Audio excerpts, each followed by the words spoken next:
morning, students. Today we will do the poem from Flamingo, Keeping Quiet. The poem Keeping Quiet, written by Pablo Neruda, discusses the need of maintaining peace and silence. He stresses upon being quiet and harmless to the human beings, animals, and environment. Keeping Quiet poem is written by Pablo Neruda. Pablo Neruda is the poet who has written this poem Keeping Quiet. उन्होंने लिखी है ये poem. वो क्या कह रहे हैं, discuss कर रहे हैं कि हमें जो है पीस और साइलेंस मेंटेन करने की ज़रूरत है.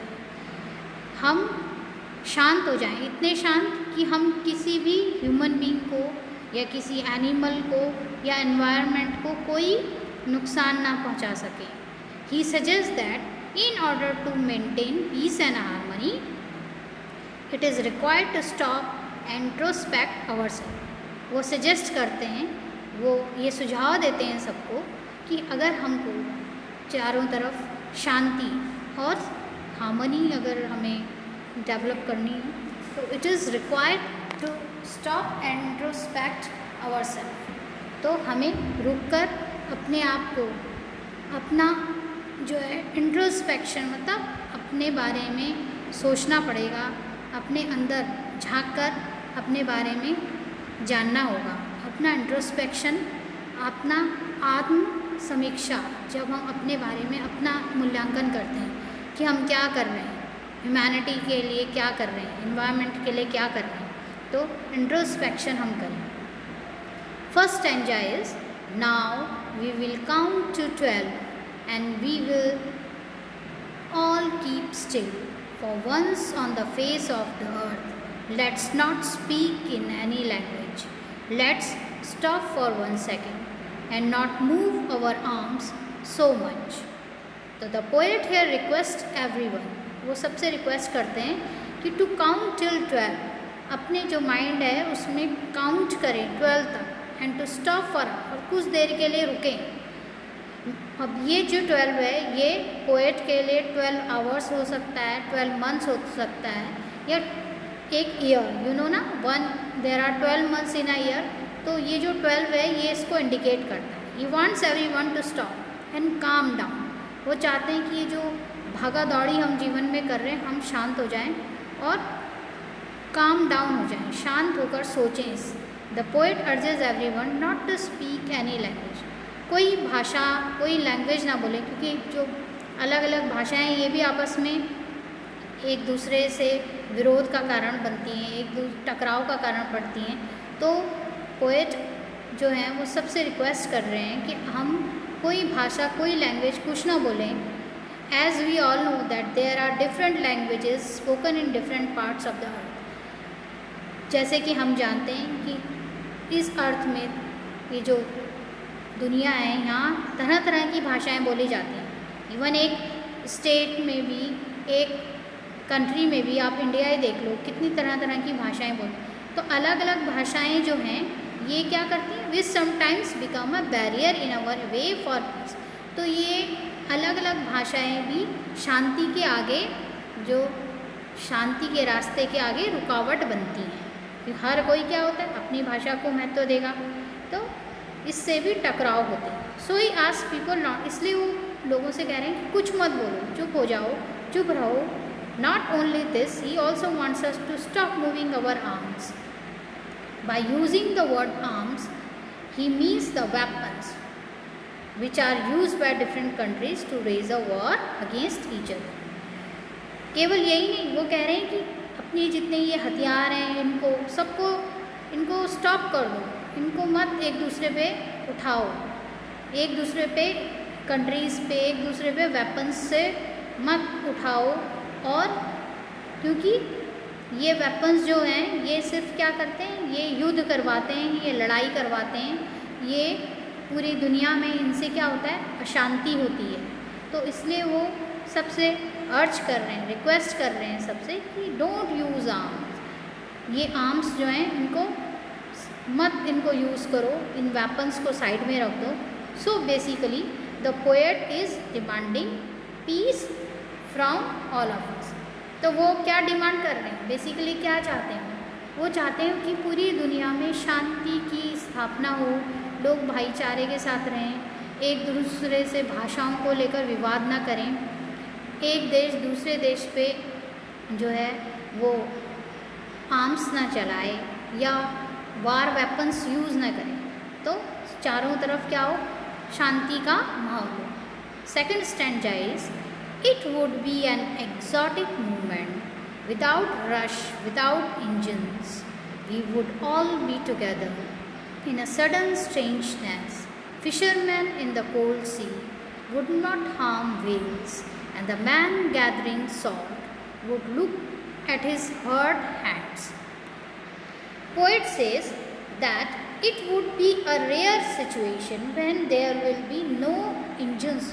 मतलब ये भी अपने आप में एक अलग ही सिचुएशन, एक अलग ही स्थिति होगी जब कोई कुछ नहीं कर रहा होगा।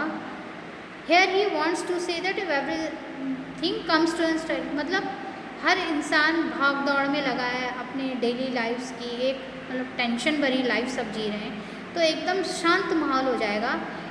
कि कैसा वो मूवमेंट होगा, वो मूवमेंट अपने आप में एक बहुत ही डिफरेंट मूवमेंट होगा, अब एक अलग ही नज़ारा होगा। If all the engines like the vehicles and machine stop, then there will be a sudden strange situation at the world will experience a sudden calmness. एक अजीब सी शांति पूरी दुनिया में होगी अगर सब थम जाएंगे, कोई कुछ नहीं करेगा। people will not be in a rush to achieve material things one after, और जो ये लोग दुनिया में जो हर कोई इंसान मटेरियलिस्टिक थिंग्स के पीछे भाग रहा है, उसको अचीव करना चाहता है, उसका जो दौड़ भाग है वो सब बंद हो जाएगी। Further, the poet says that fishermen will stop and not harm whales in the sea. Fishermen अगर for example वो फिशिंग नहीं करेगा तो वो फिश को कोई नुकसान नहीं पहुँचाएगा, सी जो एनिमल्स हैं उनको कोई नुकसान नहीं पहुँचाएगा। This means that the poet is urging everyone not to harm the animals. तो यहाँ पर उन्होंने क्या इस ये लाइन से क्या शो किया कि हम किसी भी एनिमल को, किसी को, ह्यूमन बीइंग को, किसी को हार्म ना करें। हेयर ही गिव्स, और इन्होंने किसका एग्जाम्पल दिया, वेल्स का, which are being hunted for the purpose of whales, जिनका फूड और ट्रेड के लिए जिनकी हंटिंग होती है। तो ये सब हर कोई छोड़ दे, एनिमल्स को हंट करना छोड़ दे। He also wants people to calm down so that they can stop and see what they have achieved और लॉस्ट। वो चाहते हैं कि हर कोई काम डाउन, शांत होकर सोचे, अपने अंदर झांके और सोचे कि उसने क्या अचीव किया है, क्या पाया है और क्या खोया है। For this he gives the example of the man who gathers salt whose hands are hurt. इस चीज़ का इन्होंने इस तरह से पोएट ने एग्जाम्पल दिया है कि वो जो मैन है वो क्या कर रहा है, नमक इकट्ठा करता है ना, तो जो नमक इकट्ठा करता है उसके हाथों में नमक की वजह से काफ़ी चोट आ जाती है। तो here he wants everyone to stop for a while in order to see and feel their achievements and how they much have lost. तो ये जो मैन जो है, जो सॉल्ट गैदर कर रहा है, और सॉल्ट वो गैदर करता है लेकिन उसके जो हैंड्स हैं वो जो हर्ट हो जाते हैं, उनके हाथों में जो चोट पहुंचती है, जो हाथों को नुकसान पहुंचा है, तो बेसिकली हाथों को उसके नुकसान पहुंचा है। तो ये एग्जाम्पल जो शो करके उन्होंने बताया कि ऐसी जो ह्यूमन बीइंग है, हर कोई इंसान भाग रहा है अचीवमेंट्स के पीछे, मटेरियल अचीवमेंट्स के पीछे, उसके लिए चाहे उसके मन में चारों तरफ अशांति का वातावरण है, वो बहुत दुखी है, परेशान है, अंदर से खुश नहीं है, लेकिन वो फिर भी दौड़ रहा है मटेरियलिस्टिक थिंग्स को गैदर करने के लिए। तो यही पोएट उनसे कह रहे हैं कि आप हर किसी ह्यूमन बीइंग से कह रहे हैं कि रुक कर वो ये देखे और महसूस करे कि अब वाकई उसने कुछ पाया है या उसने सब कुछ खो दिया है। ये जो लाइफ की जो मटेरियलिस्टिक थिंग्स हैं, जो ऊपरी जो ऐशो आराम है, ये जो लाइफ की मटेरियलिस्टिक थिंग्स हैं, इनके पीछे भागते भागते क्या उसने अपना सुख चैन सब खो दिया है।